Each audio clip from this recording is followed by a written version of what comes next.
Hello guys, and today I'm going to be teaching you guys how to make a square crochet. All you're going to need for this is a crochet hook, scissors, and your yarn. Let's get into it. I'm going to start out is by making a slip knot. How you do this is you're going to take this and you're going to make it like that. So, like a little loop. And then you are going to take your little loop and fold it over that yarn. So then it should look something like that. I'm going to grab the yarn from the inside and pull down on that. It will end up making a slip knot. Why they call it a slip knot is because you can make it big like this, or you can make it small. Just how you tug on the yarn, and you're just going to put this on there, and then you're going to start crocheting. Okay, to start out, your loop is going to be on your hook, the one that you just made. It's called a slip knot. You're going to take your excess yarn from your yarn, and you're going to yarn over. Basically, you just wrap the yarn around the hook and grab it. So it should look something like this. Now you have two loops. You're going to put that first one that you just made by yarning over into the hook, and you're kind of going to turn it and pull it under the first one. Then it'll look kind of like a little braid. You're going to keep on pulling that yarn in and going through the little hole at the bottom. And then you're going to keep on doing this until you get the size of the coaster you need. So, probably going to do this like 20 times maybe to get the right size. Once you've gotten it to the size that you would like, I did 20 stitches. You're going to yarn over, and you see how all of them kind of have like two lines? That's how yours should kind of look. You're going to put your hook into that first line of the second stitch. How you count your stitches?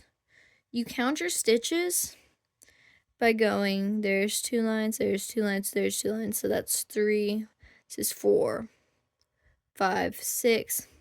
You count them like that. So you go there, insert it into your second stitch.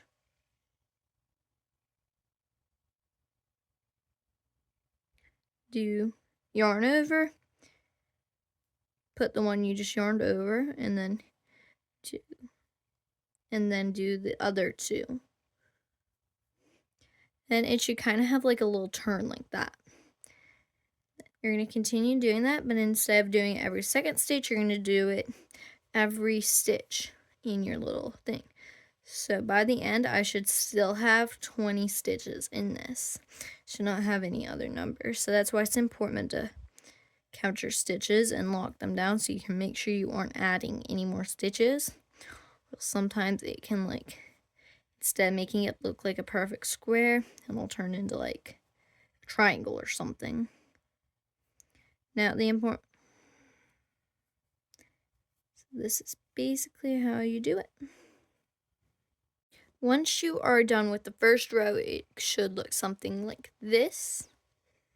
And how you're going to go into the second row is exactly how you did back there. You're going to yarn over, and then instead of it just being one, now you have two lines on top.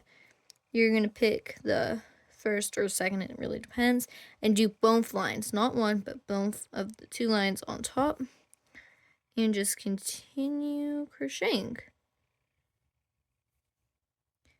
It's really easy. Make sure you do include both of the two lines on the top. As you see two lines, you're going to use both of them, not just one. Sometimes in some crochets you only use one, but in this one we're going to use both. So yeah, you basically do that. So basically you just do this until you get to the length you want. So just gonna,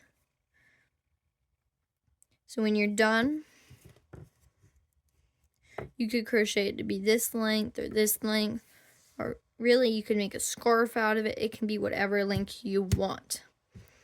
So as you see for this one, I did this length.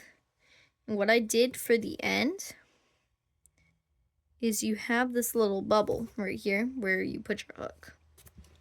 What you're going to do is you're going to grab your scissors and you're going to cut it off the yarn.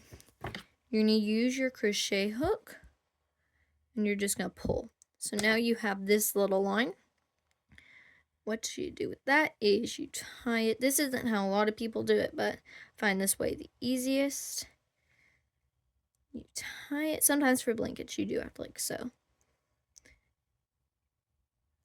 So I normally do 2 ties. And then I'm going to cut that excess strip off. And then once you're done, it should look like this. Like I said in the beginning, yours might have gaps in the stitches, especially if you're newer to this. But yeah, that's how you make a square.